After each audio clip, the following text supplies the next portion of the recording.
ছিল আমাদের এই সিজনে ফার্স্ট অ্যাটেন্ড করা একটা প্রোগ্রাম। ভিডিওর শুরুতে যে ছোট্ট একটা রিলস ভিডিও অ্যাড করে দিয়েছি, এই ভিডিওটা করতে আমার যে কি পরিমাণ কষ্ট হয়েছে, এই কষ্টের কথা আর নাই বল। কারণ আমি এর আগেও বলেছি যে লাইফে এরকম কিছু পার্সন আছে যাদের ছবি তোলা বা ভিডিও করার কথা শুনলেই 104 ডিগ্রি জ্বর সাথে সাথে শরীরে চলে আসে। বাপ বেটা দুজনকেই অনেক রিকোয়েস্ট করা লাগছে একটা রিলস বানানোর জন্য।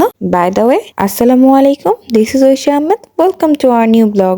এটা হচ্ছে আমার কাজিনের ওয়েডিং ডের ব্লগ। আমার ব্লগগুলো যদি আপনাদের কাছে ভালো লেগে থাকে তাহলে অবশ্যই ফ্রেন্ডস অ্যান্ড ফ্যামিলির সাথে শেয়ার করে দিবেন, ভিডিওতে একটা লাইক কমেন্ট করে দিবেন এবং অবশ্যই চ্যানেলটাকে সাবস্ক্রাইব করে দিবেন। আমার ছেলের উইন্টার আসলে এত বেশি প্রবলেম হয় বিকজ ওর ডাস্ট অ্যালার্জির প্রবলেমটা আছে অ্যান্ড ও উইন্টারে অনেক বেশি সিক হয়ে যায়, ঠান্ডা লেগে জ্বর এসে বাচ্চা একদম নাজেহাল অবস্থা। তাইফের শরীরটা একটু সুস্থ হয়ে যাওয়ার পরে আমাদের এই ইনভিটেশনটা এসেছিল, তাই ভাবলাম যেহেতু তাইফা এখন সুস্থ আছে ওয়েডিং প্রোগ্রামটা আমরা অ্যাটেন্ড করতেই পারি। আলহামদুলিল্লাহ 2 দিন সুস্থ থাকার পরে তৃতীয় দিন মানে বিয়ের দিন বাসায় ব্যাক করার পরে তার শরীর আবারও সিক হয়ে যায়, আবারও ঠান্ডা লেগে যায় এবং জ্বর চলে আসে। ওয়েডিং ডের প্রোগ্রাম শেষ করে বাসায় আসতে না আসতে তার জ্বরে গা পুড়ে যাচ্ছিল। ওর ফেস দেখে আমার মনে হচ্ছিল যে ওর বডিতে কোনো ধরনের সমস্যা হচ্ছে। প্রোগ্রাম অ্যাড করার পরে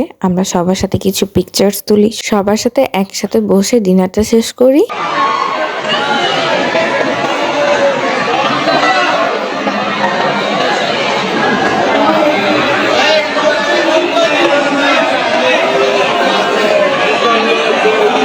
এইখানে জাস্ট আমি ক্যামেরাটা অন করলাম যে ভিডিও করব, তখনই দেখি ভিডিওটা স্টার্ট করার আগে জুতা নিয়ে মনে হয় আকাশেই উড়ে গেল সবাই। এই সিনটা দেখে জামাইয়ের রিয়াকশনটা আপনারা অবশ্যই নোটিস করবেন যে সে বুঝতেই পারলো না কি থেকে কি হয়ে গেল।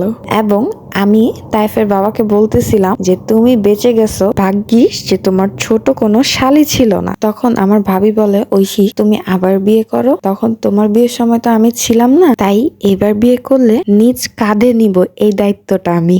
আমার বিয়ের ঠিক 1 বছর পরেই আমার বড় ভাইয়ের বিয়ে হয়। দ্যাটস ওয়াই ভাবির বিয়ে আমি খেতে পারলেও ভাবি আমার বিয়েটা খেতে পারেনি। আর আমার ভাইয়ের বউ আর আমি এতটাই ফ্রেন্ডলি যে আমাদের ননদ ভাবির থেকে বেশি আমাদের বন্ধুত্বপূর্ণ সম্পর্কটাই সবাই নোটিস করবে। এবং খুব আর্লি বাসায় ব্যাক করি। বাসায় আর্লি ব্যাক করার কারণে ব্লগের জন্য কোনো ভিডিও ক্লিপই নেওয়া হয়নি, এগুলো জাস্ট নর্মালি ডে বা এরকম টাইপের কিছুর জন্য নেওয়া হয়েছিল, ওইগুলো দিয়ে একটা ব্লগ তৈরি করে ফেললাম আপনাদের জন্য। আমার এই ব্লগগুলো আপনাদের কাছে কেমন লাগে অবশ্যই আমাকে কমেন্টে জানাবেন। আজকের ভিডিওটা এই পর্যন্তই। সবাই ভালো থাকবেন, সুস্থ থাকবেন, আমাদের জন্য অবশ্যই দোয়া করবেন। আসসালামু আলাইকুম, আল্লাহ হাফেজ।